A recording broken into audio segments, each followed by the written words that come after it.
검찰이 연일 참고인들을 부르며 대장동 의혹 수사를 이어가고 있습니다. 이번에는 퇴진 압박을 받았다는 황무성 성남도시개발공사 초대 사장의 후임자를 어제 다시 조사했는데요. 하지만 여전히 윗선 수사까진 갈 길이 멀어 보입니다. 곽준영 기자입니다.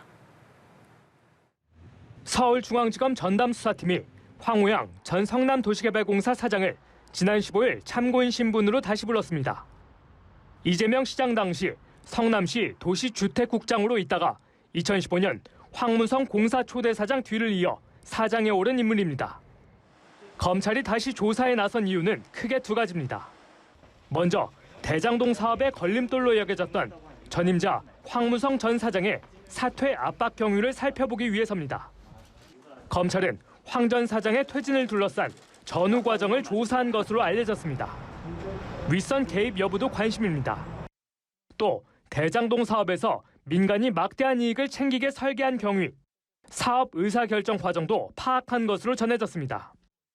앞서 황 전 사장은 지난 10월 검찰 조사 이후 취재진에게 대장동 사업 논란은 갑자기 좋아진 부동산 경기 때문이라는 취지로 답한 바 있습니다.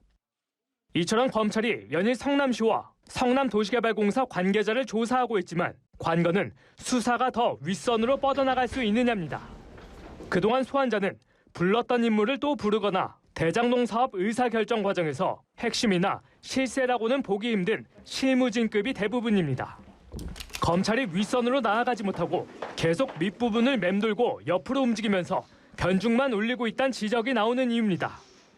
수사 의지와 역량을 지적받아온 검찰이 정진상 전 정책실장 등 핵심 고위급에 대한 조사에 나선다면 그 시기가 언제쯤일지 주목됩니다. 연합뉴스 TV 곽준영입니다.